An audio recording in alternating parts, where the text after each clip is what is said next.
एक शख्सियत कई किरदार। आखिर कौन थे मनमोहन सिंह? सोनिया गांधी के रिमोट कंट्रोल या सुलझे हुए राजनेता? मनमोहन सिंह या अर्थशास्त्र के विद्वान? कहानी एक्सीडेंटल पीएम मनमोहन सिंह। कैसे भरी सभा में स्टेज पर सबके सामने राहुल गांधी ने मनमोहन सिंह के हाथ से बिल को लेकर फाड़ दिया, जिसके कुछ समय बाद वो राहुल गांधी को वापस भारी भी पड़ा। भरी सभा में मनमोहन की राहुल के द्वारा बेइज्जती। नमस्कार मित्रों, आज हम जानने वाले हैं भारत के पूर्व प्रधानमंत्री मनमोहन सिंह के बारे में 5 रोचक फैक्ट्स। गुरुवार रात तारीख 26 दिसंबर को दिल्ली एम्स में मनमोहन सिंह का निधन हो गया। फैक्ट नंबर 5, हिंदी नहीं पढ़ पाते थे मनमोहन सिंह। जी हाँ, आपने बिल्कुल ठीक सुना।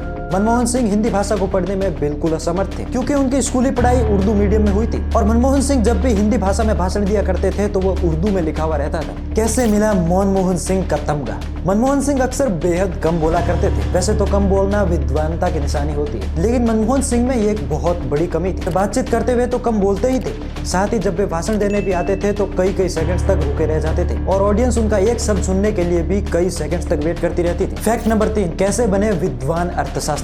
मनमोहन सिंह बेहद तेज दिमाग वाले व्यक्ति थे और वह पहली बार साल 1991 में नरसिम्हा राव की सरकार में भारत सरकार में वित्त मंत्री बने और उसके बाद साल 2004 से 14 में स्वयं प्रधानमंत्री पद पर रहते हुए भारत के वित्त मंत्री रहे। और इस दौरान जब साल 2008 में पूरे विश्व भर में अर्थव्यवस्थाएं डगमगाई रही, उस समय मनमोहन सिंह ने भारत की अर्थव्यवस्था को संभाले रखा, जिस वजह से उन्हें विद्वान अर्थशास्त्री का तमगा मिला। फैक्ट नंबर 2, वो किस्सा जब भरी सभा में राहुल गांधी ने करी थी मनमोहन सिंह की बेइज्जती। बात है साल 2013 की, जब सुप्रीम कोर्ट ने आदेश दिया था कि किसी भी विधायक या सांसद की किसी भी अपराध में दोषी पाए जाने पर उनकी सदस्यता निरस्त कर दी जाएगी। फिर उसके बाद मनमोहन सिंह वाली यूपीए सरकार एक अध्यादेश लेकर आती है, जिसमें वो सुप्रीम कोर्ट को पूरी तरह गलत बताती है और सुप्रीम कोर्ट के उस फैसले को पलटवाना चाहती है। और उस दौरान मनमोहन सिंह वाली कांग्रेस सरकार ने इस अध्यादेश की अच्छाइयों को बताने के लिए एक जनसभा का आयोजन किया था। तब बीच कार्यक्रम में भरी सभा में स्टेज पर खड़े मनमोहन सिंह के हाथ से पर्चा लेकर फाड़ देते हैं युवा राहुल गांधी और उस दौरान राहुल गांधी अपनी ही सरकार और मनमोहन सिंह के खिलाफ खड़े हो जाते हैं और मनमोहन सरकार के फैसले को पूरी तरह से बकवास बताते हैं। और इस दौरान मनमोहन सिंह की खूब बेइज्जती हुई, क्योंकि एक राजनीतिक पार्टी के एक बड़े नेता का एक लड़का आकर के